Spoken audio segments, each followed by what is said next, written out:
In this video, I'm going to show you two things that will help you carry your pull times across to the open water.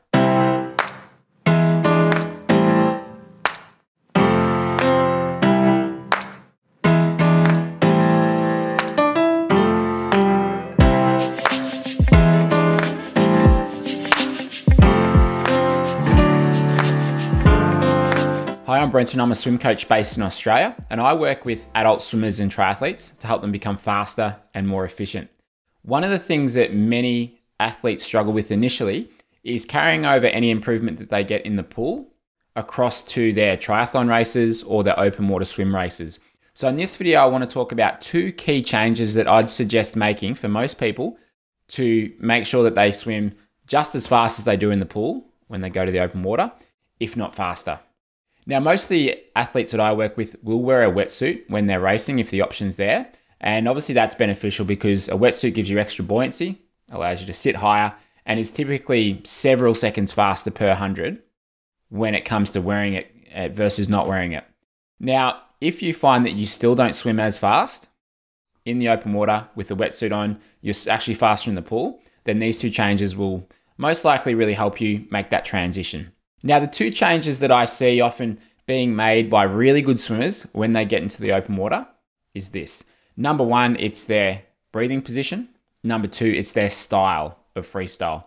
Now, something that we covered last week is making sure you're not trying to be too low when you get the breath. You don't need to have your head almost underwater as you turn to the side to get a breath, because in the open water, you'll have a little bit of chop and waves. And if you're trying to breathe really low by just keeping your head out of the water, then you're most likely going to take in some water as you go, which is going to cause you to perhaps miss a breath. Maybe you swallow some water and you have to stop and cough it up. So it's okay to actually have that your head a little bit higher as you turn to the side. That's something that we covered in last week's video. You can see some footage here of some swimmers who are actually getting a little bit of lift and turn of the head. So they're not going half in, half out.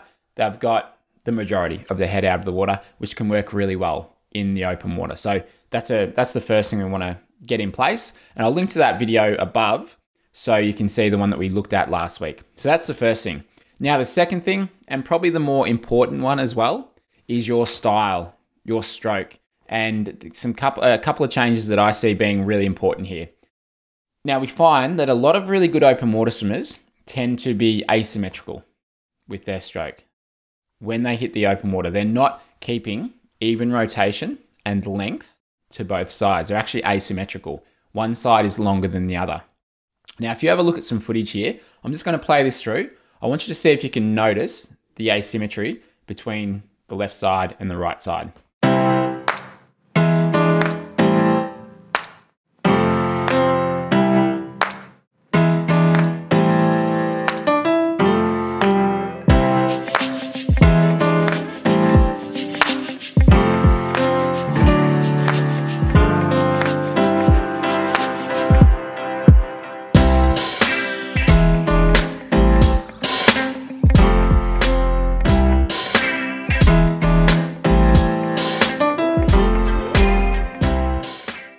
What you might have noticed there is on one side, typically the breathing side, that's a longer stroke. Where let's say you're breathing to the left-hand side, the right arm recovery will be a little bit longer out the front, where it's pretty common to see a swimmer entering at almost full extension or full reach, rather than going kind of fingers first and elbow up. They'll be longer and they'll really throw that arm and shoulder out in front as they turn to the side to breathe. So that's normally the longer stroke. And it's also longer in the fact that they take a little bit more time to reach and extend forwards with their arm in front of them, with that arm, so as the other arm's coming through. So it's not a catch-up stroke, but it's a bit more front quadrant or three-quarter catch-up. So they keep their breathing arm out in front a fraction longer as well. Now, if you have a look at the other arm, so after they return their head, let's say it's the left arm, for example, as they go through that catch, it goes a bit quicker. So there's less of their hands or arms in front on that stroke. So it's longer on one side, they take longer to reach out, and then the other stroke is a bit quicker. So they begin the catch sooner, and they're less front quadrant, meaning there's less time spent with something in front of their head. Now, when you do that stroke, there's a couple of things that you have to do. Aside from reaching out and extending a little bit further and kind of throwing that arm and shoulder out there, you've got to sort of lengthen and lift through your chest and through your spine as you go out there. That will help you get that extra length, and then you can really sort of use that and use that momentum and use that length of all the way through your torso and chest to then bring it back. So as you throw it out, and then you can really contract, and you get what's called the serape effect, which you've done a video on, which I'll link to. And that just allows you to get great use of all the muscles from your hips, through your torso, through your shoulders, and everything works really well together there. Now, that can be a little bit different to a stroke that would work well in the pool, or work best in the pool. The pool's obviously flat. There's no waves, there's no chop. You're not having to sight, where you can be a little bit more perfect, sometimes a little bit more even with the stroke. And you'll often enter that little bit earlier in the water. But this sort of stroke works really well in the lakes, in the ocean, especially if there's any sort of choppiness in the water. And you do see the majority of good triathletes, the majority of good open water swimmers incorporate this sort of technique or freestyle stroke when they go to the open water. So if you do struggle with this side of things, I'd encourage you to try this when you get to the open water.